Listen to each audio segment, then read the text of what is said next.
You know how they say to never pick up strangers on Halloween nights? Well, our boy Jason should have listened. Hey witches, ghouls, and boos. Or hello, hi, what up? Welcome back to my channel. Welcome if you're new. I'm Sabrina and my goal is to make every single day feel like a Halloween fever dream. Yes, every single day.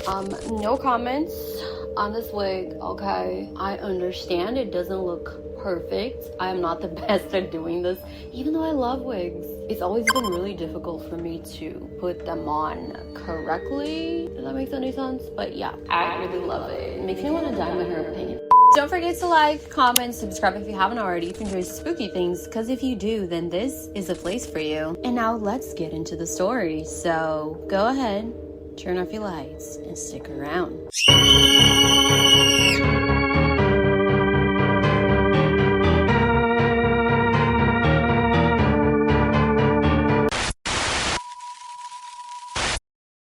So as the story goes, a guy, his name was Jason, he was working late on Halloween night.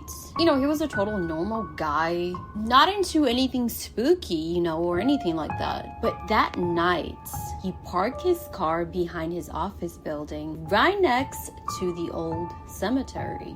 He'd been running late that morning, and that was the only spot left. I wouldn't want to park by the cemetery, to be honest. Not at nights, on Halloween nights. That's a recipe for disaster, I think. I don't know, but it's definitely spooky. But honestly, Jason didn't even care. When I tell you, he was drowning in work and heartbreak. Yes, his girlfriend had broken up with him 2 weeks prior to all of this. And Jason wasn't really taking it well. He really loved her. And breakups are hard, of course. So when he finally finished for the night, he locked the office, put his bag over his shoulder, and started the 10-minute walk back to the car. I'm getting so excited. I don't know why. The closer he got to the cemetery, the heavier the air felt. Like a fog he couldn't really see. He figured he was just tired and sad. But then he heard something right behind him. The creepiest thing you can hear when you're walking at night by yourself. What's that? Footsteps. Yes. And not just any footsteps, babes. Whoever was walking behind him, they were in heels. So he turned around and there she was. A beautiful woman walking slowly. She looked pretty confident. She was beautiful. Wait, I already said that. But she was very elegant, you know? She had long wavy black hair, skin pale as the snow. And no, I'm not talking about Snow White, but you could say she probably looked like her. She said, "I'm so sorry to bother you. I don't mean to scare you, but my Uber dropped me off here by accident. I'm trying to get to this address, but it's the second time they dropped me off here." So she showed him the address on a piece of paper. He looked at it, and weirdly enough, it was just a couple of blocks from his apartment. So he offered to give her a ride, and she hesitated. She then smiled and said, "Well, sure, I'd appreciate that a lot. That's really nice of you." So they're in the car, they're talking. She's very flirty, very sweet, curious, asking him so many questions. And Jason just literally opened up to this stranger. He told her everything about his breakup, work stress, how he was trying to cope in healthy ways. She listened, she laughed, and even told him it was his ex's loss. And when he joked around about it being Halloween and how it's dangerous out there, she smiled and said, "Halloween is my favorite time of year. It's the one night when I'm free." Jason was kind of, confused, but he laughed it off.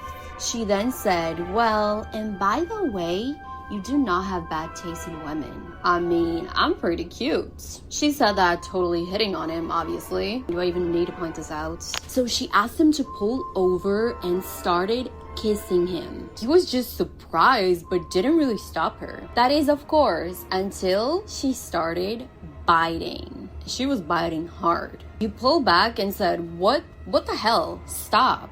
She got very aggressive very quickly. She even slapped him, climbed on top of him, like she was trying to hurt him, attack him. Her hands were cold as ice. He screamed, and when he looked at the mirror, the rear view mirror, he saw how hideous she actually looked. In fact, she looked like a corpse. She was rotting. Her jaw looked like it was frozen in a scream, and she had empty eye sockets. So, a corpse, a full-on corpse. He pushed her off and ran out the car. He was just screaming across the streets. And the creepy thing is that she actually chased after him. Her voice high-pitched, echoing through the streets like a banshee. You don't think I'm beautiful? No one's ever gonna love you like I do. She was saying that over and over and over again, screaming her lungs out. He never told anyone about this until, of course, a few years back when he was blackout drunk. And every time he would get blackout drunk, he would talk about the same story. He never changed a single detail. He calls her the demon of heartbreak, and he genuinely believes she was feeding off his pain. And every Halloween, he hears footsteps, heels outside his window, getting closer and closer. And to this day, it is believed that if you're going through a pretty hard breakup around Halloween time, she will find you. And she will take your soul if you're not careful. That's what keeps her around. Kind of like Jack. I wonder if they all do that. So yeah, anyways, thank you guys so much for watching this video. I hope you enjoyed this story. Let me know your thoughts in the comments. If you're watching this at night, I hope you have sweet dreams. And if you see her in your sleep, wake up, wake up, wake up. You're not supposed to see this. Like, comment, subscribe if you haven't already, and I'll see you in my next video. Toodles.